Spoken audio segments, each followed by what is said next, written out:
Genesis 9. Then God blessed Noah and his sons, saying to them, Be fruitful, and increase in number, and fill the earth.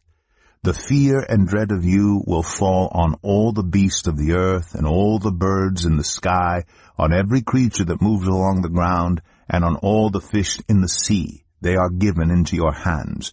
Everything that lives and moves about will be food for you. Just as I gave you the green plants, I now give you everything. But you must not eat meat that has its lifeblood still in it.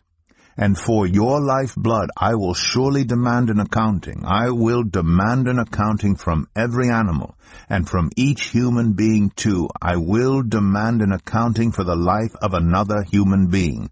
Whoever sheds human blood, by humans shall their blood be shed. For in the image of God has God made mankind.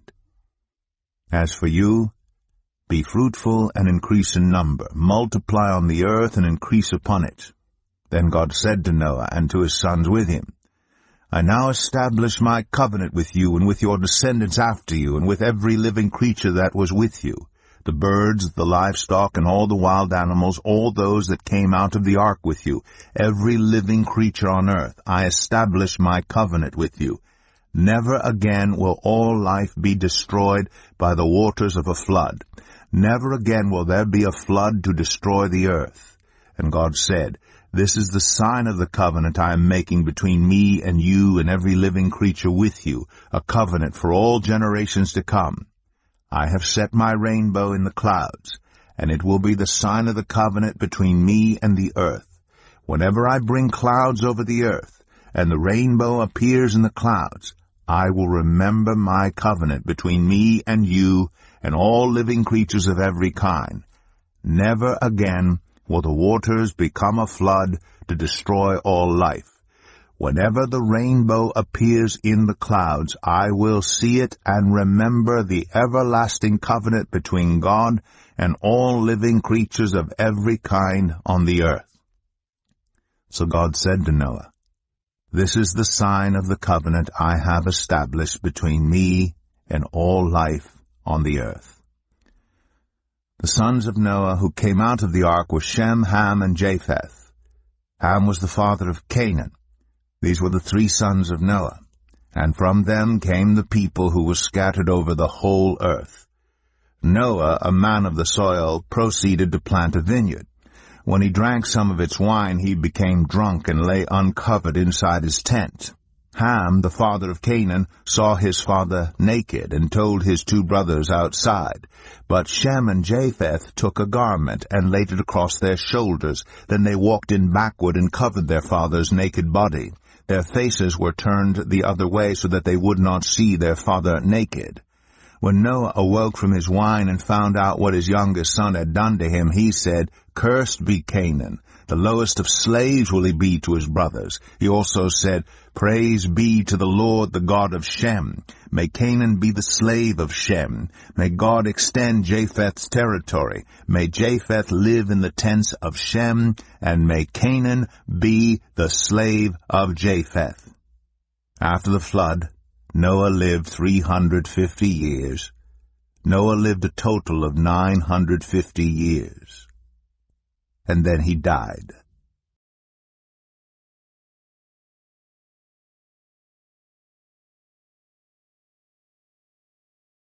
Genesis 10. This is the account of Shem, Ham, and Japheth, Noah's sons, who themselves had sons after the flood. The sons of Japheth, Gomer, Magog, Madai, Javan, Tubal, Meshech, and Tiras. The sons of Gomer, Ashkenaz, Riphath, and Togarmah. The sons of Javan, Elisha, Tarshish, the Kittites, and the Rodanites. From these the maritime people spread out into their territories by their clans within their nations, each with its own language. The sons of Ham, Cush, Egypt, Put, and Canaan. The sons of Cush, Seba, Havilah, Sabta, Ramah, and Sabteka. The sons of Ramah, Sheba, and Dedan. Cush was the father of Nimrod, who became a mighty warrior on the earth. He was a mighty hunter before the Lord. That is why it is said, like Nimrod, a mighty hunter before the Lord. The first centers of his kingdom were Babylon, Uruk, Akkad, and Calneh in Shinar. From that land he went to Assyria, where he built Nineveh, Rehoboth-ir, Calah, and Resen, which is between Nineveh and Calah, which is the great city. Egypt was the father of the Ludites, the Anamites, Lehabites, Naphtuhites, Pathrasites, Caslahites, from whom the Philistines came, and Caphtorites. Canaan was the father of Sidon, his firstborn, and of the Hittites, Jebusites, Amorites, Girgashites, Hivites, Archites, Sinites, Arvadites, Zemarites, and Hamathites. Later the Canaanite clans scattered, and the borders of Canaan reached from Sidon toward Gerar as far as Gaza, and then toward Sodom, Gomorrah, Admah, and Zeboim as far as Lasha. These are the sons of Ham by their clans and languages in their territories and nations. Sons were also born to Shem, whose older brother was Japheth. Shem was the ancestor of all the sons of Eber. The sons of Shem, Elam, Ashur, Arphaxad, Lud, and Aram. The sons of Aram, Uz, Hul, Gether, and Meshech. Arphaxad was the father of Shelah, and Shelah the father of Eber. 2 sons were born to Eber. One was named Peleg, because in his time the earth was divided. His brother was named Joktan. Joktan was the father of Almadad, Shalef, Hazarmaveth, Jerah, Hadoram, Uzal, Diklah, Obal, Abimael, Sheba, Ophir, Havilah, and Jobab. All these were sons of Joktan. The region where they lived stretched from Mesha towards Saphar, in the eastern hill country. These are the sons of Shem by their clans and languages in their territories and nations. These are the clans of Noah's sons, according to their lines of descent within their nations. From these the nations spread out over the earth after the flood.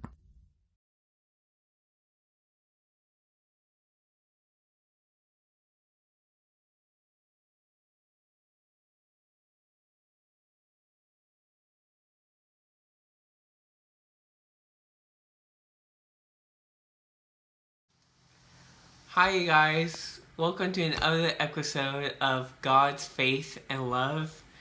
And today we are in Genesis chapter 9 and chapter 10. And so what we're doing is we're reading only 2 chapters a day, and we're picking out what's the most interesting or what pops out of you the most in those 2 chapters. So those 2 chapters, I'm going to read right now in chapter 9, verse 15. And it says, I will remember my covenant between me and you and all the living creatures and every kind. Never again will the waters be overcome and will flood and destroy all life. So what this is really saying is, God's not going to ever flood the earth again. And it's not only a promise to Noah, but it's still a promise to us that God has that covenant with us. So every time we see a rainbow, we know it's a covenant from God that He's not going to ever destroy the water again and flood the earth, because He promised Noah that, and that's all promised from God. And chapter 10, I am going to read chapter 10, verse 8 and verse 9. So I picked 2 in chapter 10. So it says, Cush was the father of Nimrod, who grew up to be a mighty warrior on the earth. He was a mighty hunter before the Lord. That is why it says, like Nimrod, a mighty hunter before the Lord. So what this is saying is, is he was a mighty warrior. He followed Jesus, he loved Jesus, and he was a warrior for God. And he was a hunter. He loved Jesus. He had a great relationship with Jesus, and don't we all want that? Don't we all want to be? It's a perfect example of us early in the beginning of the Bible, of us being a mighty warrior, a mighty hunter for the Lord, and that's what we should be seeking out, is being a mighty powerful warrior and hunting for the Lord. Now, that even included as this, reading the Bible could be simply a mighty warrior of the Lord, just walking through it daily. Yeah, we all struggle through life. We all struggle through different things, but Satan's there tempting us every way. Being a warrior for God is simply just reading the Bible daily. Is that strong of being a warrior for God? Because let me tell you, Satan doesn't want me to do this right now, but I am doing this because I want to be a mighty warrior of God and love God more and have that personal relationship with Him. So this is what it's describing here, right here, and that's what I understand from it. But that's how I feel about it, and I pray that you guys have a good day and a blessed day, and enjoy your weekend, you guys. It's Friday.